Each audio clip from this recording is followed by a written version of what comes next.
I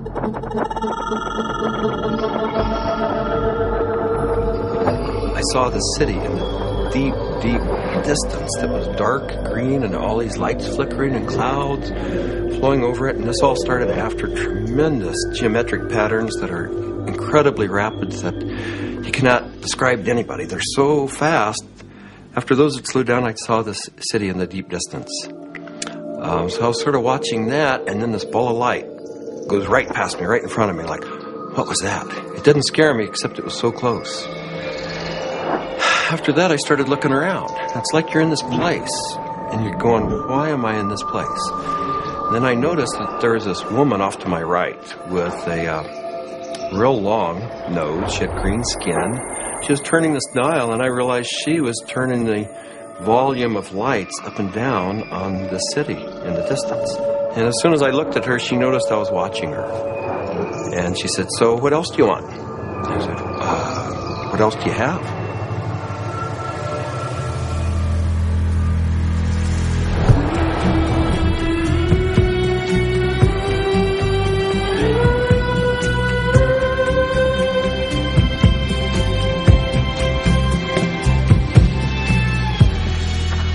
This is the story of DMT, or dimetil-troptamin, a simple compound found throughout nature which has profound effects on human consciousness.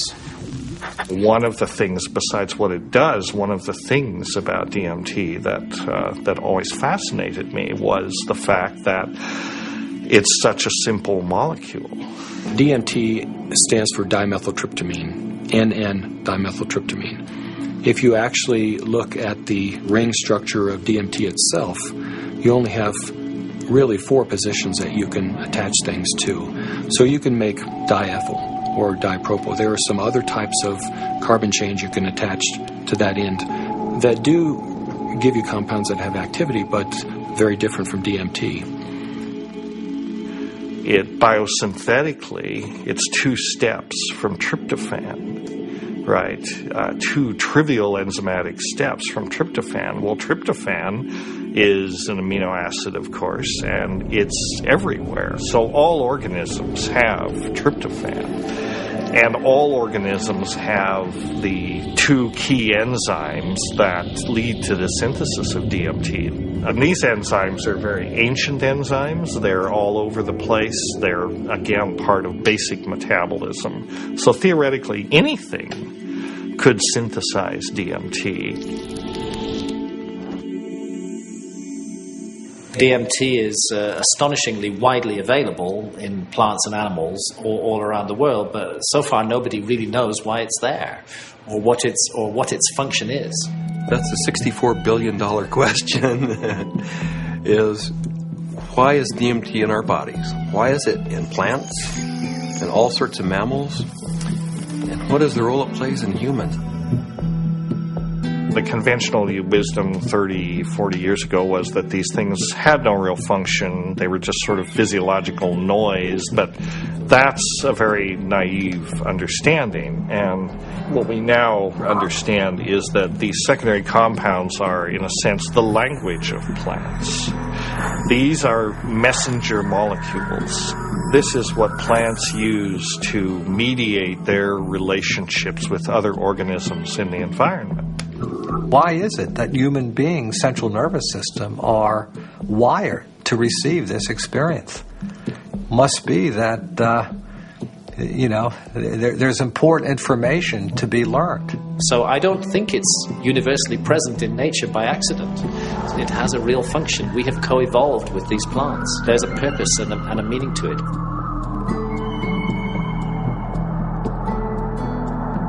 So it really fits in with the notion that DMT may be the common molecular language, resonant language, among all living beings on this planet and maybe others as well. I can't think of a more powerful tool to explore the whole question of what is consciousness. These substances are tools that can be used to expand awareness in all areas of life and apply that expanded awareness for the betterment of people's lives and their communities, their families, and our society. The good news is that there's a growing number of Westerners and actually intellectuals, scientists, artists, movers and shakers, filmmakers, and so on, who realize that this stuff is all too interesting just to go on keeping it swept under the rug. And meanwhile, the Inquisition was a long time ago. The birth of rationalism was a long time ago. At this point, there's no good reason, apart from bad habit, to keep up these barriers. With the help of two concepts that are traditionally opposed, science and spirituality, we humbly reintroduce psychedelics back into the cultural dialogue. DMT, the spirit molecule, it's a conundrum, it's a paradox. What the spirit is the inner world. The molecule is the external world. So the psychedelics or entheogens take us from the science to the spirit.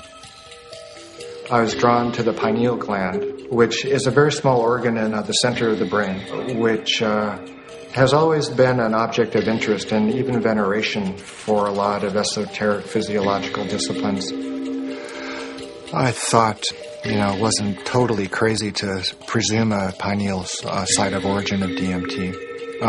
Which, fit in nicely with my theory that the pineal was somehow involved in naturally occurring mystical states.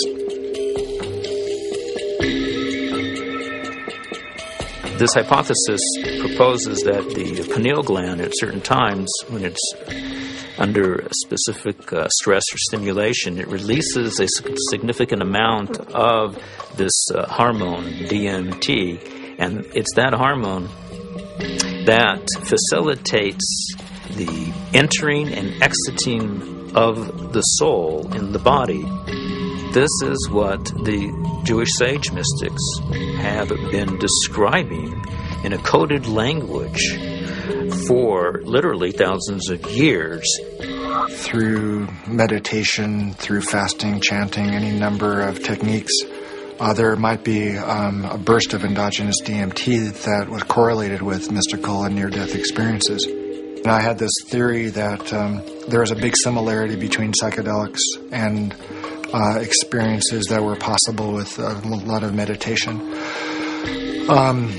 And that was one of the original findings that led me to start looking for a spirit molecule, for a compound in the brain that elicited mystical experience.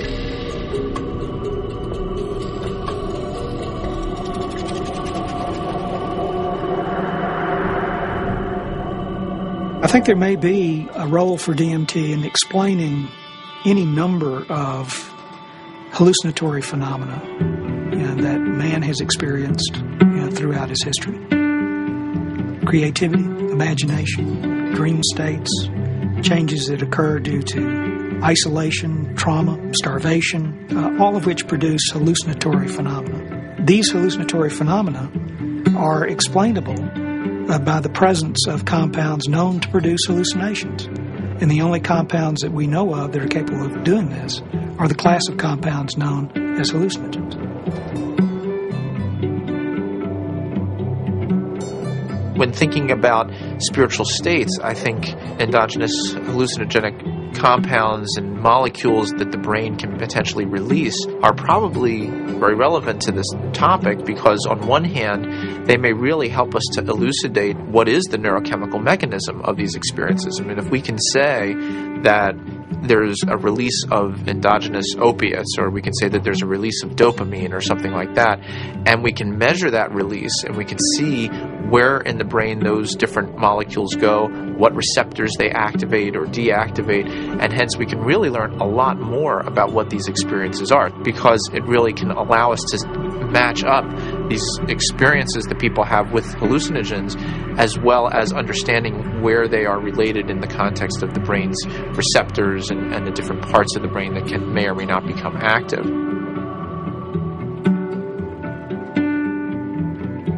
One of the other interesting things about the pharmacology of DMT is that it's actively transported into the brain. And so you have to wonder about the role of DMT in just everyday, normal, perceptual, activity. Too much DMT and things become very psychedelic, or, not enough, DMT in the brain can make things dull and flat and gray. There's something that, for me, makes sense about DMT. You called it the spirit molecule. It might almost be called, the reality molecule. Philosophically, it makes sense that something that would be so fundamental to the way we perceive reality would be imbued out there in reality.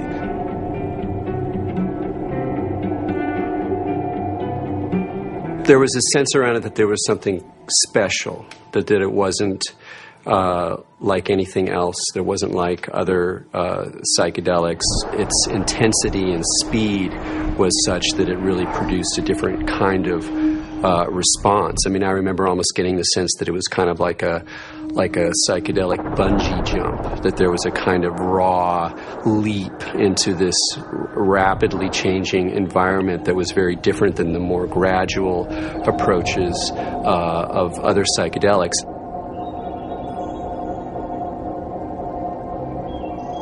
And smoke DMT is sort of like the drive-by shooting of psychedelics. You're in one place, bang, you're in another place, and then bang, you're back down. So it doesn't leave a whole lot of room for that narrative of who am I, what am I doing here, why am I in this space, what am I learning. It's almost like there was too much information to process in that few minute span to integrate once you drop back down. Dimetil-troptamin, when it's administered, has a very rapid onset and a very short duration of action. This is because it's very rapidly broken down by the body so that it can be cleared. DMT is rapidly degraded by an enzyme in the liver called monoamine oxidase, or MAO. That's the reason it's not active when you take it by mouth. Whereas psilocybin, when you take it by mouth, it's not broken down by monoamine oxidase very quickly at all. So it gets through the liver and passes on into the bloodstream and into the brain.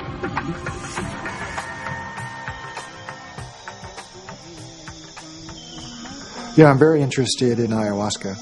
When I began my studies in the early 1990s, ayahuasca was just starting to make inroads into the West, but it's obviously become a lot more popular in the last 10, 15 years.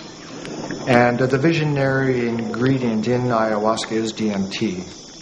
Through some amazing feat of pre-literate chemistry, the Amazonian natives stumbled upon or combined whatever. I don't know how they did it, but they found that one plant contains DMT and one plant contains an enzyme inhibitor.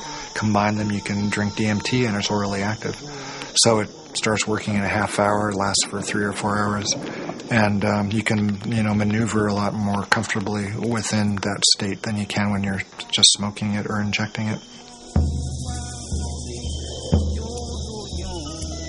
Orally active ayahuasca tends to pick you up and gently carry you into the space and hug you and embrace you and clean you and show you all sorts of mystical visions, and then it very gently brings you back down like you're floating on a feather back to the ground. As valuable as my DMT experiences have been, I feel that there's a lot more enduring value really in this folk technology, which stretches it out and makes it a navigable space. Our whole Western, European-derived tradition of distilling alcohols and isolating chemicals and making everything stronger and taking it out of nature and putting it into the biggest punch that we can, I don't think that generally that's the most useful way. I think there's a reason that cultures have learned to turn a 5-minute experience into a 5-hour experience. It seems to me that ayahuasca has had a plan and that it's reached out into the world and brought DMT into many, many thousands of lives in a much bigger canvas than it had reached for the last 10,000 or however many years. And it's done it very rapidly, and it's done it with form to go with it. And ayahuasca is much harder for the power structures that we have now. It's much harder for them to put down because it has been part of a legitimate religious and spiritual practice for thousands of years, certainly in the Amazon. And we can't just dismiss all that as primitive mumbo jumbo and superstition. We have to get to grips with that on its own terms. I think that there's a growing number of people who feel this desire to get back in touch with nature, with plants, with animals, and who know that through the shamanic path there is a way of doing this, and that actually these tools, these psychoactive tools for plants like ayahuasca is a very direct way of doing this. Now, it may not be everybody's cup of tea, and I think a lot of people are actually with reason afraid of it.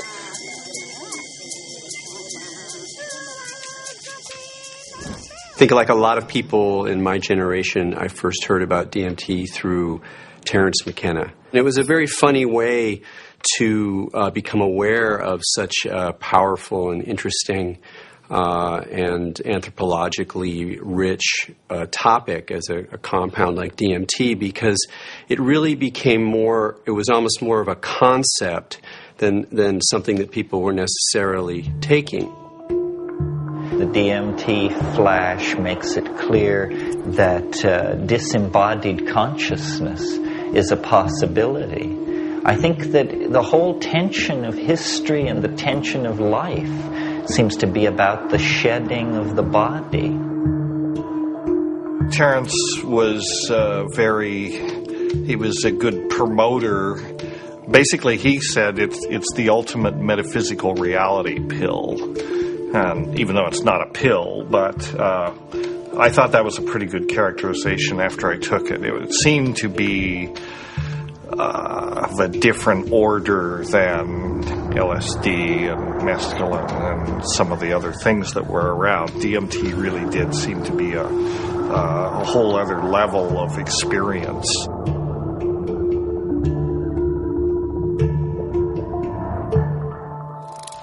I ask that you suspend any opinions, either negative or positive, about these compounds.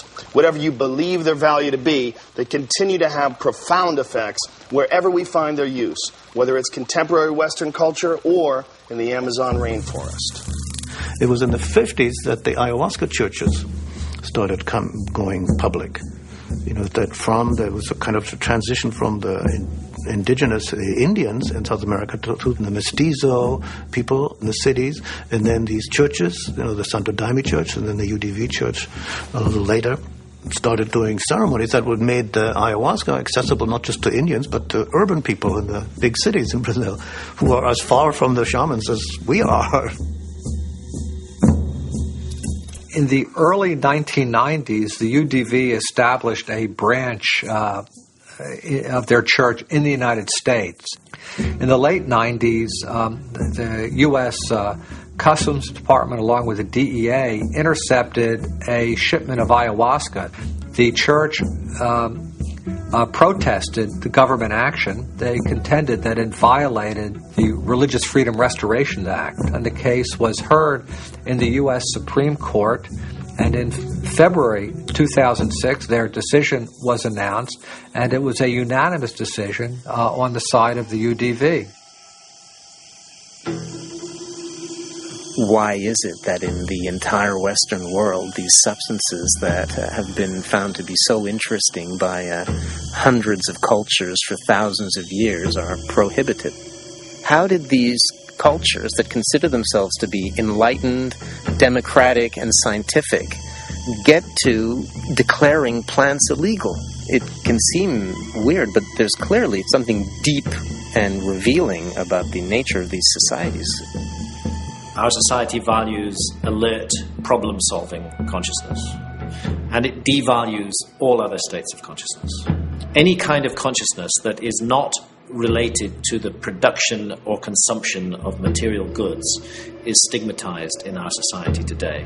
Of course, we accept drunkenness, We allow people some brief respite from the material grind. A society that subscribes to that model is a society that is going to condemn states of consciousness that have nothing to do with the alert problem-solving mentality. And if you go back to the 1960s, when there was, a tremendous upsurge of exploration of psychedelics, I would say that the huge backlash that followed that had to do with a fear on the part of the powers that be, that if enough people went into those realms and those experiences, the very fabric of the society we have today would be picked apart, and most importantly, those in power at the top would not be in power at the top anymore.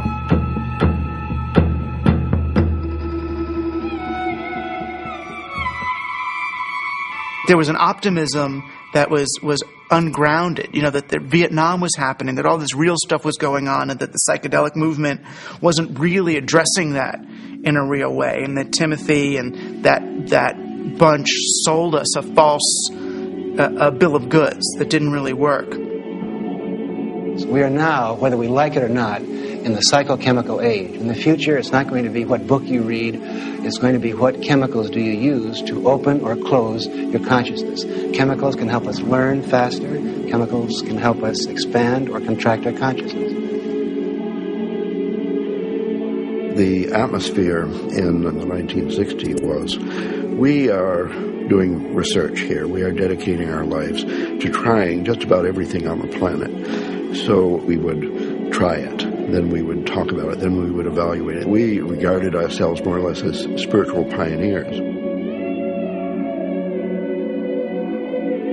I mean, the way I look at the 60s, you can see it as a kind of failed attempt at a mass cultural voyage of initiation. So people would try to go out into these other realities, but they didn't have a basis for it. There weren't wisdom traditions and elders. There weren't connections of shamanic lineages. So people would go out and they would kind of smash apart.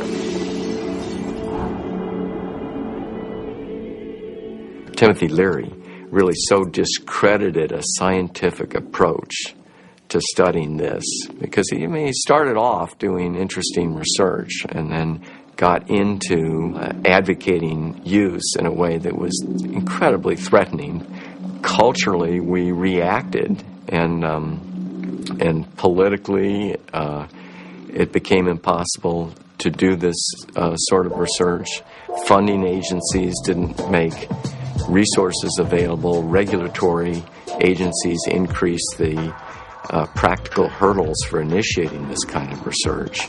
And I think people who had interest in research of this type largely were discredited because of their interest in the research.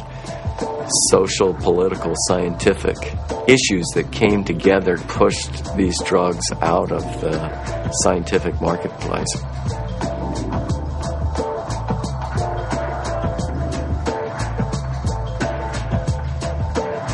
The public opinion in many cases had become that psychedelic research was dangerous. The lay public was uninformed about the true nature of these compounds and what their importance may be in the understanding of perception itself. One of the tragedies to me is that the clinical research on these substances pretty much stopped around 1970. And for me, it's especially tragic because I really believe that these substances played a major role in the development of our philosophy and thinking throughout the world. What a lot of people don't realize is that psychiatry, up until the 50s, the field in general had no concept that neurochemistry played any role in emotion or behavior, which today seems really bizarre. And the discovery of LSD and its potent effects on the human psyche occurred almost contemporaneously with the discovery of serotonin as a molecule in the brain. And it was really when people looked at the structure of serotonin and compared it with LSD that they really began to think, maybe neurochemistry plays a role in brain chemistry and behavioral states. If LSD had not been discovered, I doubt we would have had any of the drugs we have, at least not as quickly as we do for treating depression and so forth. Once these drugs became abused and scandalized, psychiatry had to really work hard, to distance themselves from any valid scientific scientifically meritorious relationship with psychedelics. Being a psychiatrist and saying you want to learn or study about psychedelics, it's not that well received. And I made one mention one time and was discouraged from really bringing it up again for actually a number of years. For cultural reasons, the whole class of compounds got pulled off the clinical bench, and no research has gone on for 40 years.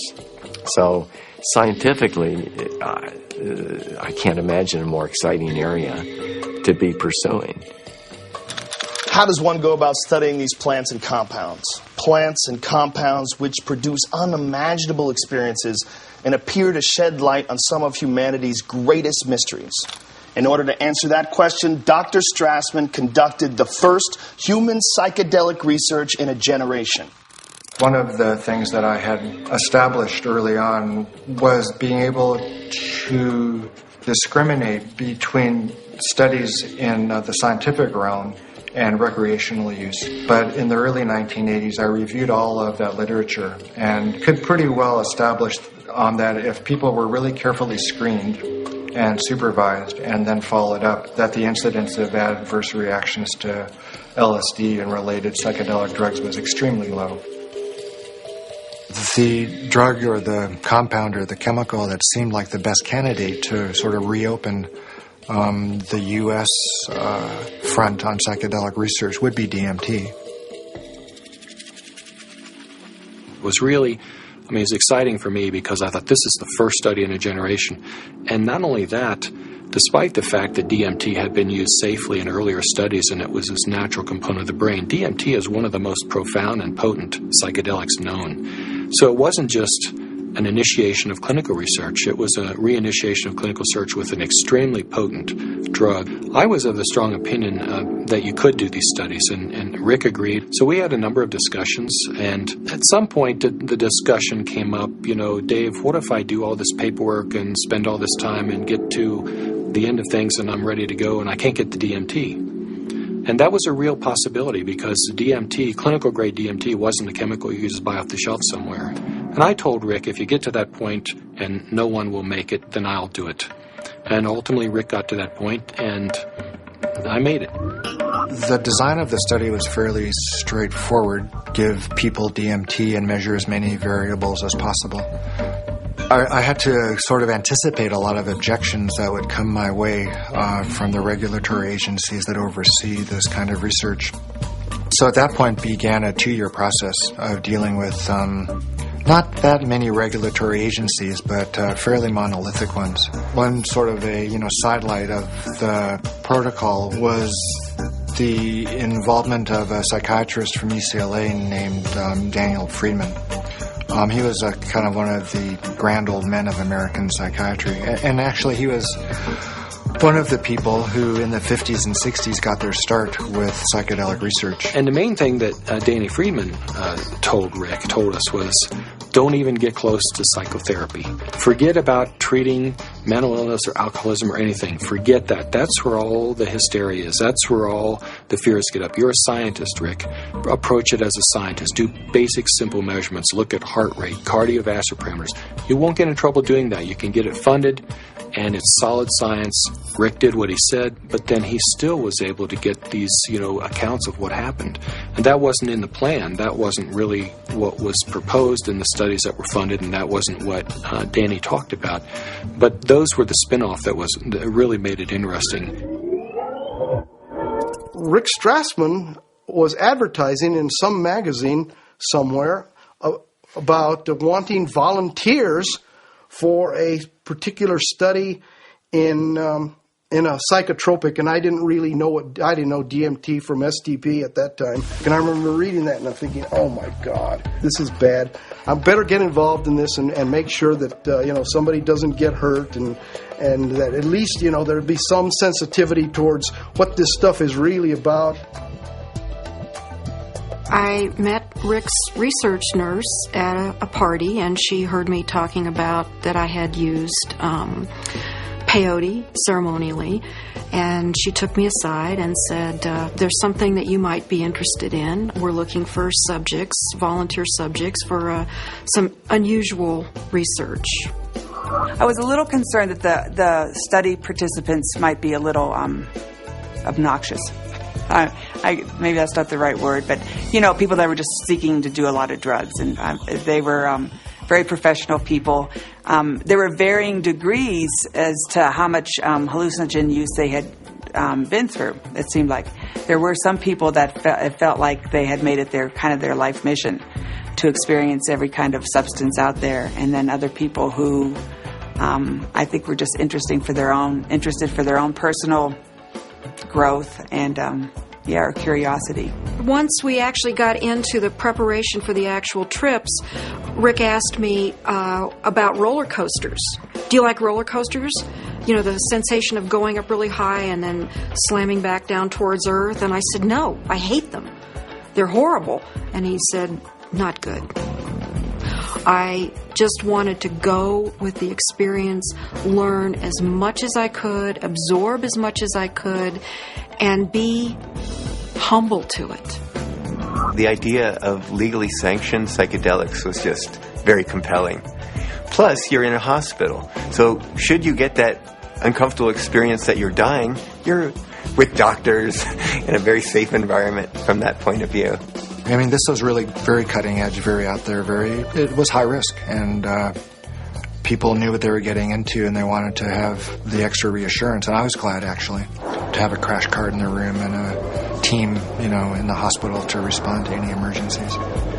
You're in this hospital room, and there's all the sounds and the smells and just the prior experiences of being in the hospital. All these negative things come back. So there was the whole environment to be overcome, because little did I know that it didn't matter where I was. I wasn't going to be in my body. I was going to be out in the universe, and it didn't matter where you launched from.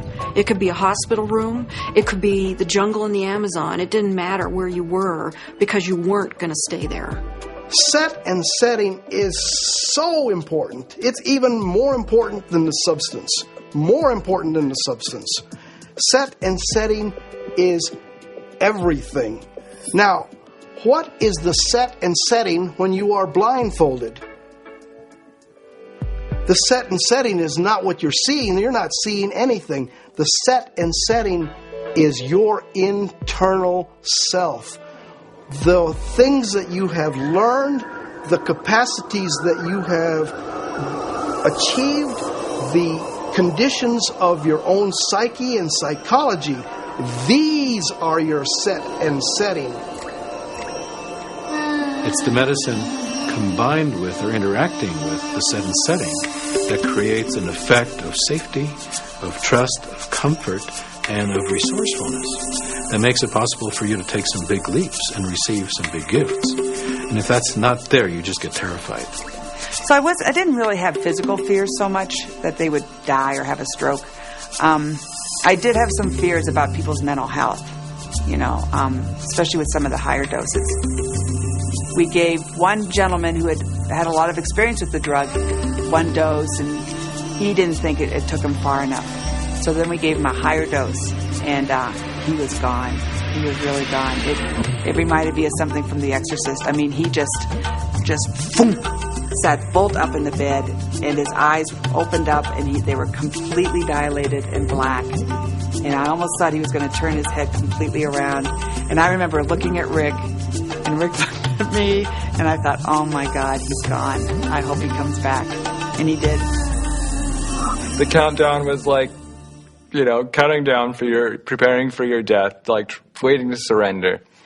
And you'd feel the coldness, and the coldness just going through your veins, and it's really indescribable. It's hard to, it's like ice going through your veins.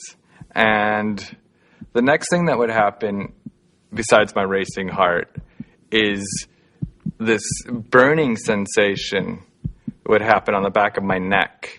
I mean, this was reliable. This is like clockwork. This happened every time that you shot me up with DMT. And then there'd be a hum. and the hum would get louder and louder, and to the point where it broke apart everything that I was or knew. It was just this, it just got louder and louder until you just had to surrender to the sound, and then you were there. I would get a warm, full feeling, a golden feeling in my chest before it went to my head. And I'd feel this warm rod about 1.5 inches in diameter start growing up inside my central channel. It would come up and sort of slow, warm up my chest, go up through my head, and slow down and put tremendous pressure in my sinuses behind my eyes, and slow down, start to grow and distend the skin behind my forehead about 1 inch behind my hairline. And when it had, I was afraid it was going to pop my skin a few times because it was a very physical feeling. About 1.5 inches, 2 inches above my skull, when it popped through there, then the psychedelic trip would start. I thought I died. I saw the white clouds, the Renaissance white fluffy clouds with the gods and the angels and all that stuff is what I saw. I thought I was dying and going out, but I did take a quick look at Cindy and a quick look at Rick because I had my eyes open, and they were both there watching, looking very calm. And I go, oh, that's really good news. My body looks fine.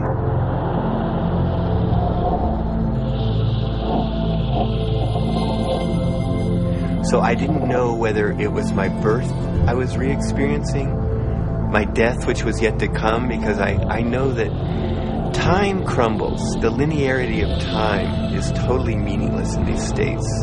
You are at the Godhead, the point where all time folds in on itself. More and more layers of my humanity start peeling off. Finally, the last layer, and I can't even describe what it is, but you have, at some reaches way in there is like the last layer of that which defines you as a human being, and it goes click. You are no longer a human being. In fact, you're no longer anything you can identify. There was no concept of time. It was so disorienting. I was so terrified. I have never in my entire life been so terrified to be blasted out of my body, to leave my body behind, to be going at warp speed backwards through my own DNA, out the other end, into the universe. And so I went right into this white light. As soon as I went into it, I lost any sense of being different, any sense of what I was doing, past, any sense of future. It was absolutely blissful and euphoric, and I just felt like it wasn't I. I was everything. I was the light. There was no sense of separation, no shadows, no differences, no past, no future. It was all present and white yellow light. Then I felt myself falling out of this light, and as I fell out of it, I could feel the light was like a glow, like the sun with flames coming out and lapping out, and I could already start to feel this tremendous separation. I reached across, and it was suddenly I'm in the universe, in this huge void, with these beings on the other side, and I put out my hands, and this incredible rainbow of pink light went between me and these entities. And I was trying to make it be like a white light, but it was this incredible pink light, this energy of love this capacity of love that we as human beings have, that I was trying to just send to them. This meteor-like trip through the infinite space of the interior consciousness is up pops the picture puzzle pattern door. And I'm now whizzing through this sucker like if it was nothing. I'm flying through it. But now I know what the picture puzzle pattern door is. The picture puzzle pattern door is the farthest reaches of your humanity. This is the doorway into what defines you as a human being. When you go past that, you stop being human to a degree, and the further you get past this point, the further away you go from being a human being. But right here, this picture puzzle pattern door is everything. It's everything. It's what defines you as a human being. This picture puzzle pattern door is you. This is like the actual core of where all of reality is emanating from. This is where meaning comes from. Symbols were pouring out. They were intertwined. Every symbol and letter and in every language was pouring out of this point. And I looked around at my environment and I was trying to absorb everything, to understand, but there were all of these machines or structures or things that I had never seen before, that I had no idea what they were. I was like a caveman in a computer lab. I didn't have any idea, but I knew in my intellectual awareness that this was a very advanced civilization or life forms or whatever they were. They were so far advanced from what we know here on Earth. There's one state in it, I call it the hobby horses, and they're interlocking, reticulating, vibrating hobby horses, and I use that's what they seem like to me.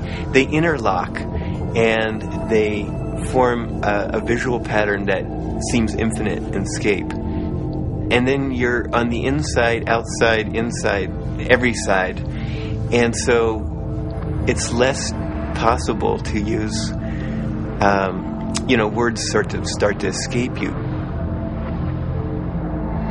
The texture of the space was very much like an animated Mexican tile. It seemed to be hyper vivid in color, in a Technicolor sense, but also very clay-like and earthen. Like with an earthen pointing towards earth, but not really being of earth. And there was no I. There was just a sense of a witness being suspended in this incredible vaulted space, like a cathedral made out of stained glass of all imaginable colors. Unbelievable brilliance and saturation of color. Just this amazing pattern in this dome, this gigantic dome. It felt like the size of a small planet. And there were these winged beings. I don't remember exactly what they looked, but were like angels, something like angels, that were majestically kind of flying through the space. But there was something about the quality of how they were flying that was unique. I'd never seen anything like it. It was like, I don't know, the sense of another realm that was there. My sense was at some point there was this implicit sense, this is the divine realm. This is the divine realm. And it was not like a thought, but it was like this implicit kind of grokking recognition. It was all very, very impersonal until I got to the space where I realized that I was in the area where souls await rebirth. And I was there, and I had been there so many times before. I recognized it, and this incredible transcendent peace came over me. I have never in my life ever felt such peace. Everything was stripped away. Every hope, every fear, every attachment to the material world was completely stripped out of me. I was free to just be the essence of a soul.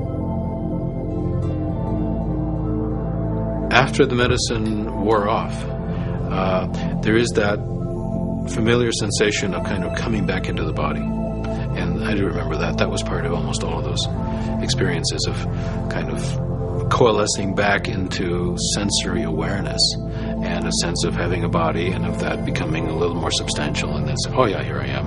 And I live in a body and I'm okay. So Laura removes the eye shades. And I ask, not really with my eyes open quite yet, I ask, how long was I gone? Because I needed to know. And Rick chimes in like 15 minutes.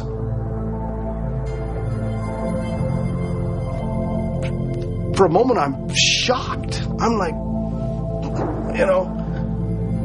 the mind, has to try to catch up, because now the whole cognitive dissonance of the experience has to catch up. I was gone for 15 minutes. 1,000 years of experience in 15 minutes.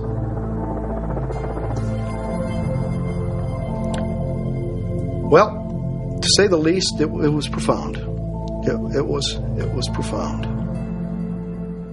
I mean, it's amazing. I mean, it's amazing what a human being can experience in a hospital bed. I mean, they can experience almost the whole universe. Life, death, everything in between. This is not some recreational thing, and I don't believe anybody should enter this lightly. It is life transformative. It will perhaps shake you enough to realize, that you need to be awake to the fact that you don't know, and that is the beginning of starting to know. What we see here is such a tiny part of what is real. I get really frustrated because, of course, there's no way to prove that where I went was deep space, that I encountered, other entities, other life forms that exist in this universe. At some point, maybe our civilization will become advanced enough and we will throw off these anchors of impossible thought, that these things are impossible, that it's not, that everything that exists where we can see it. I wrapped up the studies in 95 and really just had to take a break for a couple of years. I was aware of a growing sense of discomfort with what I was doing because I just couldn't explain it. And it seemed to me if I couldn't model and explain what was going on that I was doing and just, bringing people to the edge of these kinds of experiences, it seemed like I ought to.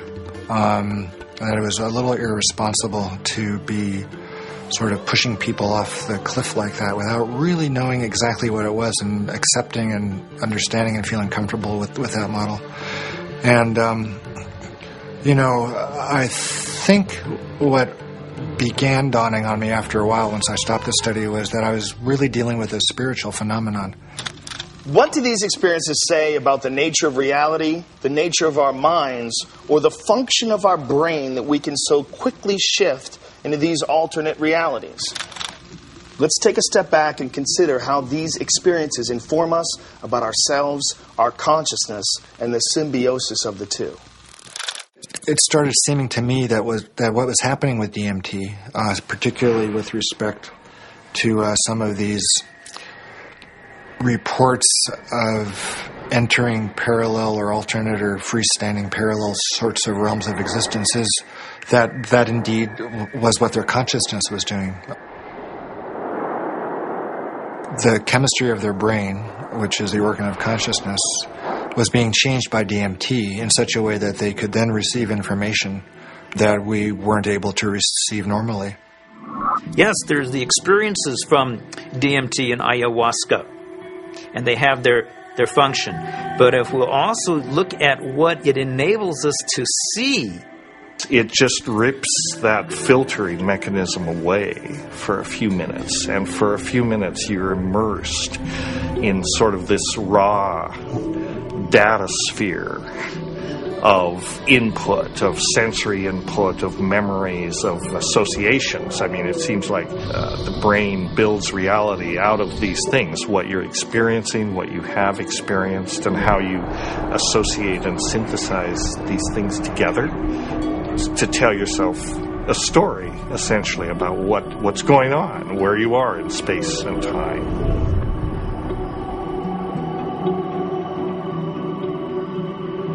It's the brain that helps us to process all this information and to create for us a rendition of what our world is all about.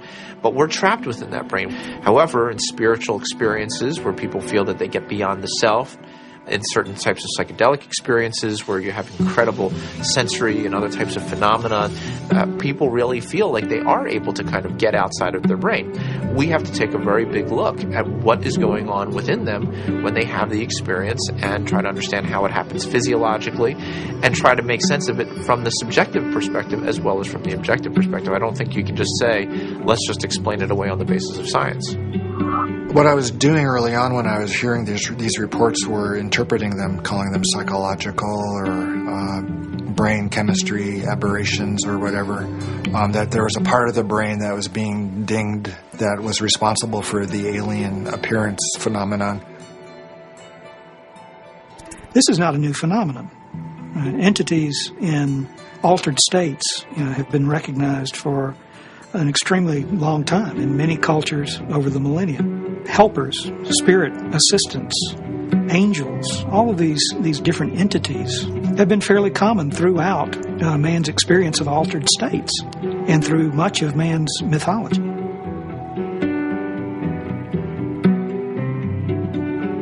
I don't think it's out of the realm of possibility that people are in some way interacting with some sort of an intelligence or sentient being or something that exists at some level that's not in this three-dimensional physical plane.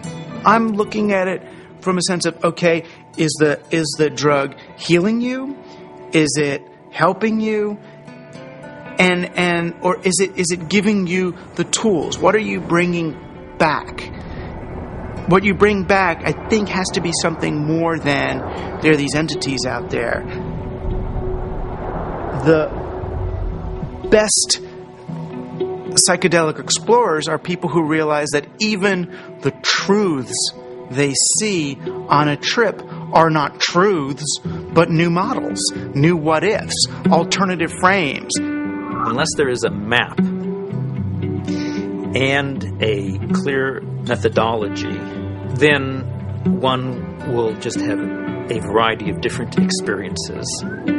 All these various experiences that have been reported from NDEs, near-death experiences, alien abductions, alien encounters, sexual ecstasy, I believe all of these experiences, in fact, are fractals. If we understand the concept of fractal geometry, no matter how small it is, it contains everything that is in the larger picture. And thus, that validates profoundly all these various experiences.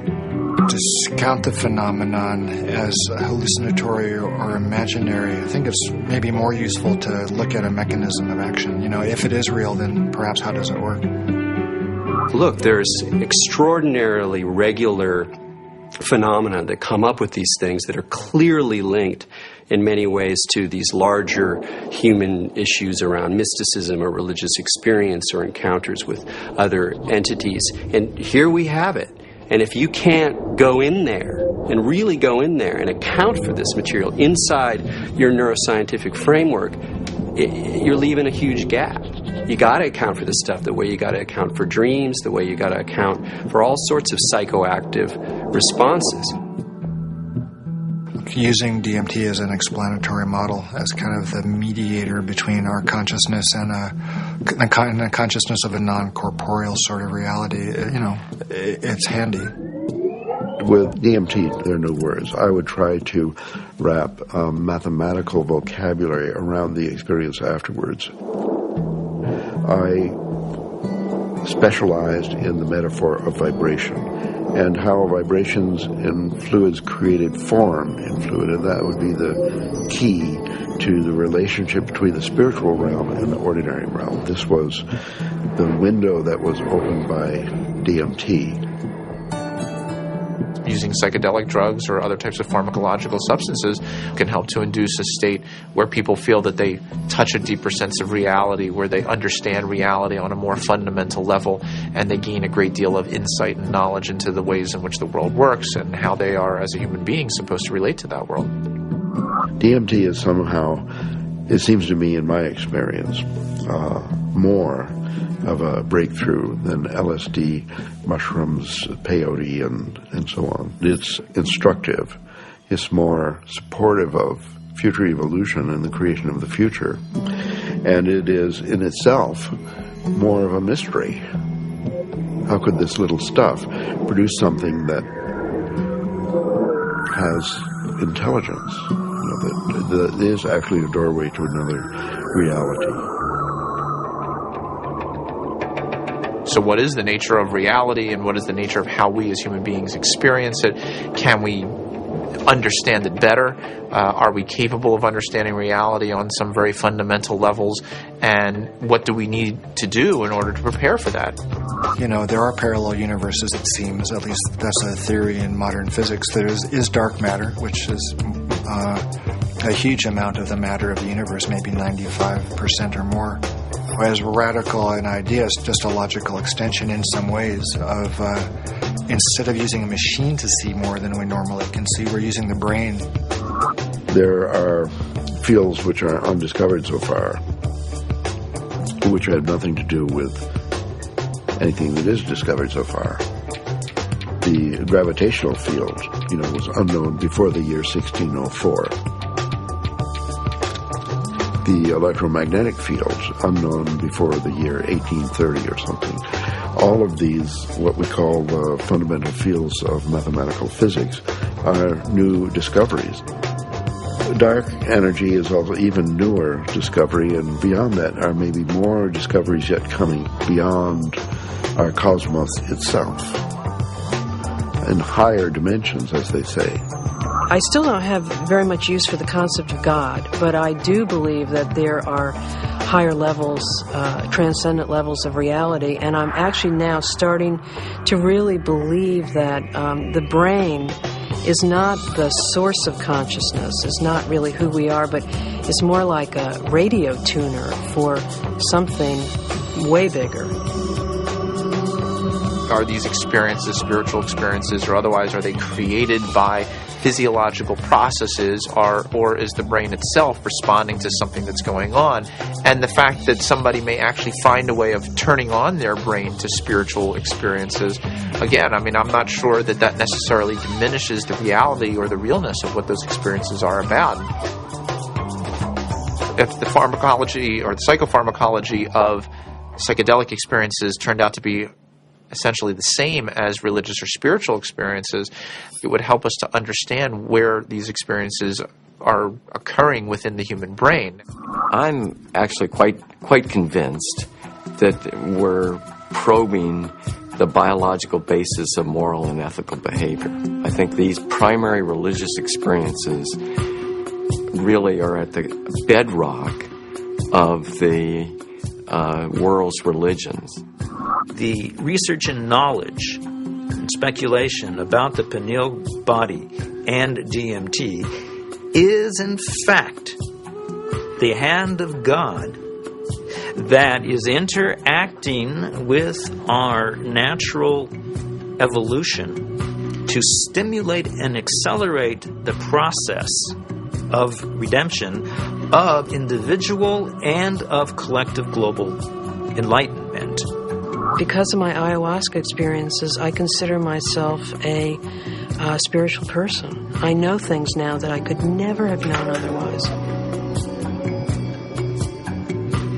This experience is so familiar for a lot of different people and is so easily acquired, and so much information comes with so little effort that it is a kind of a miracle. It's a miraculous way for us to transcend ordinary reality and obtain maybe an intimation of what's necessary for survival.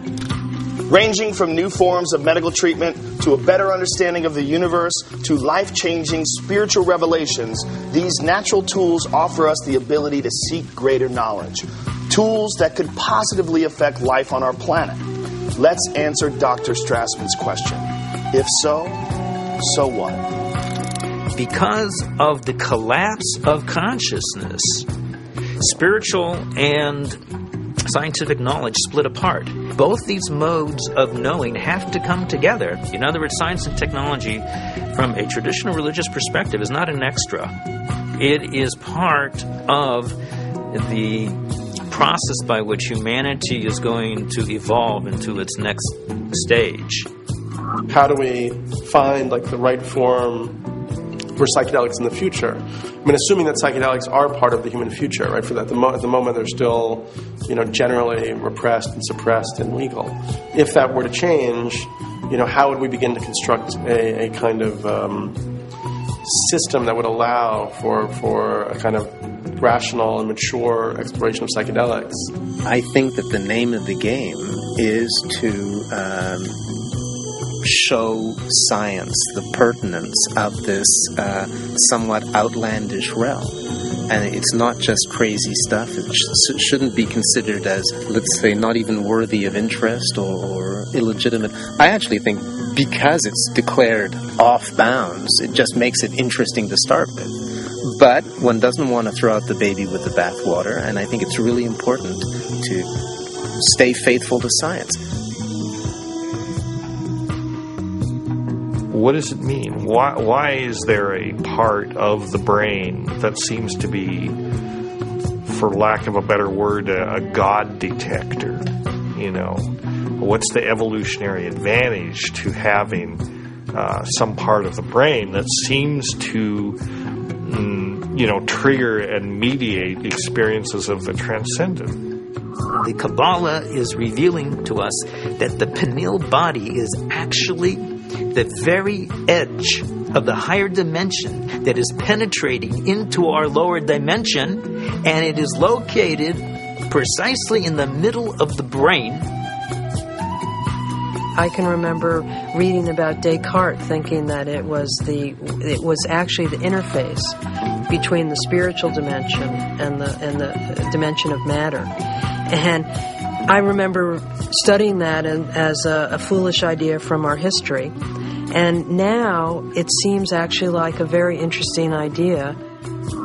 What we are looking for out there is really in here. It is the doorway.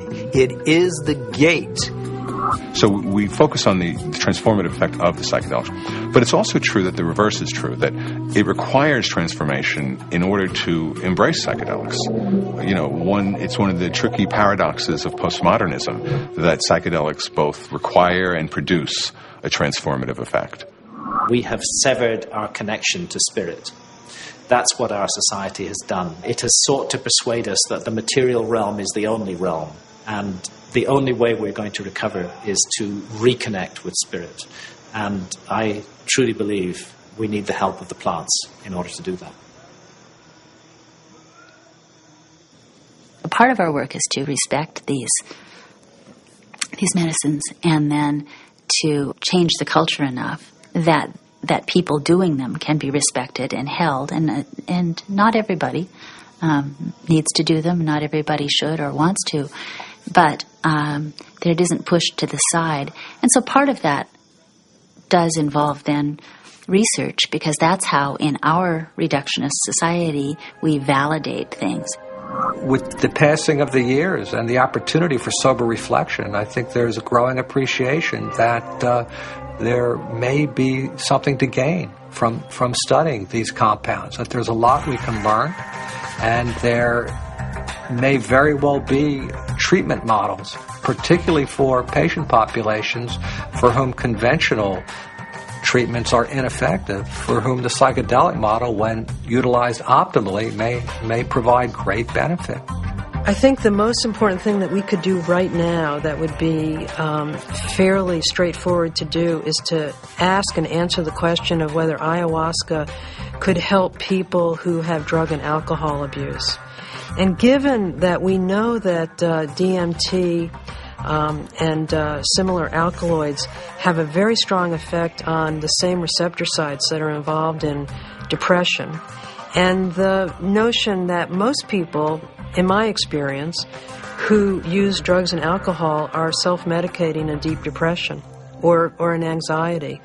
I've had permission now over the last few years to utilize psilocybin, which is the active alkaloid in hallucinogenic mushrooms, in the treatment of patients with advanced stage cancer who have anxiety. We're treating the anxiety, not the cancer. Now, psilocybin is 4-phosphoryloxy-N,N-dimethyl-tryptamine. So obviously, from a chemical structure point of view, very similar to DMT.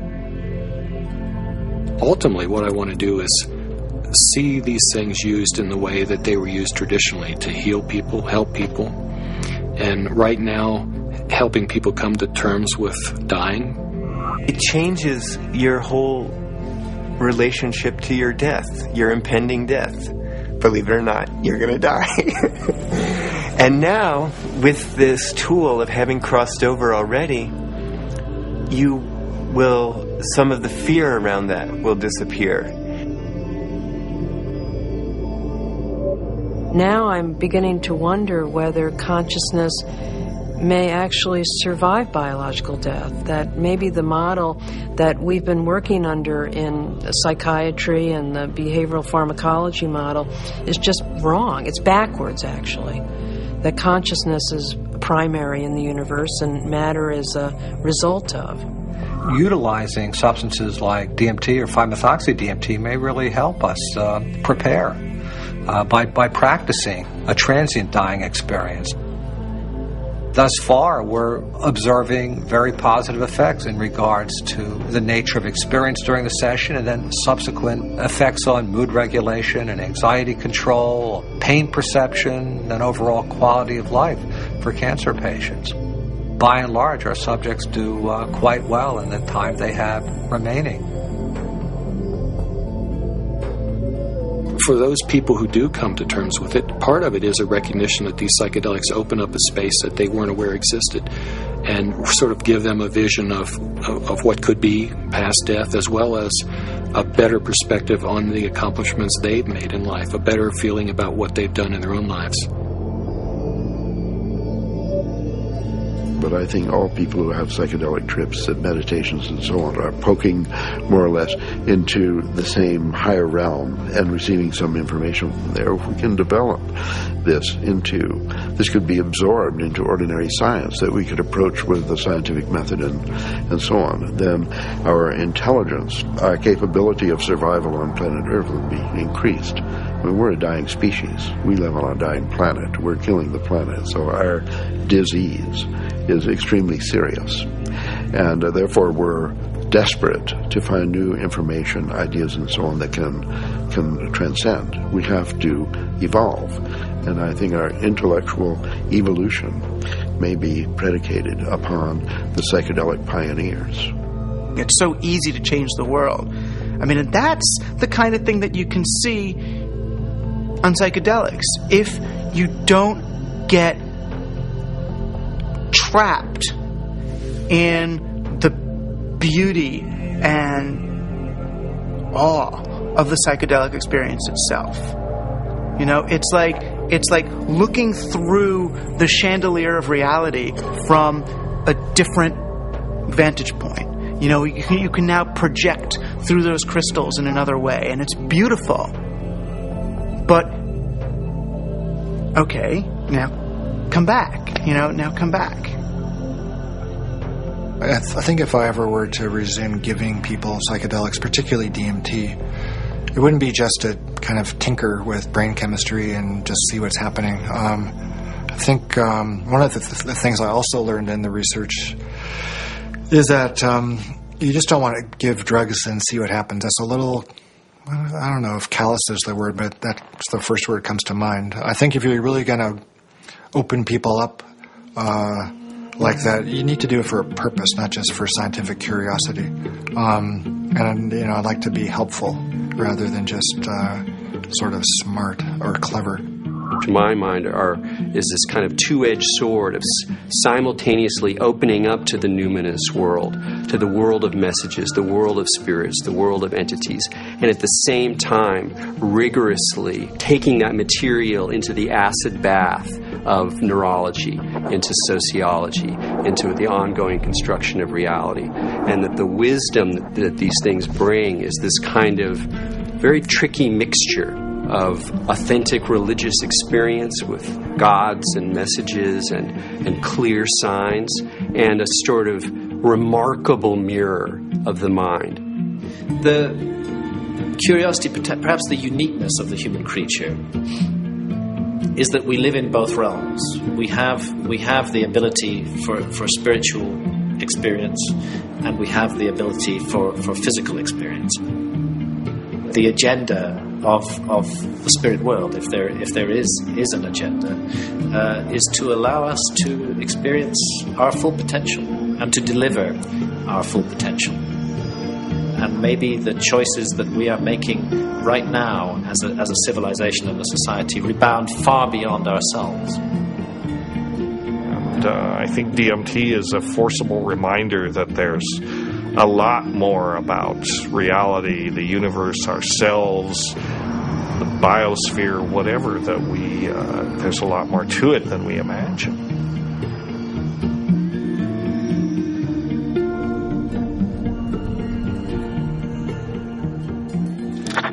It seems our reality is not the only reality. Occasionally the cracks reveal themselves and may even want to be discovered.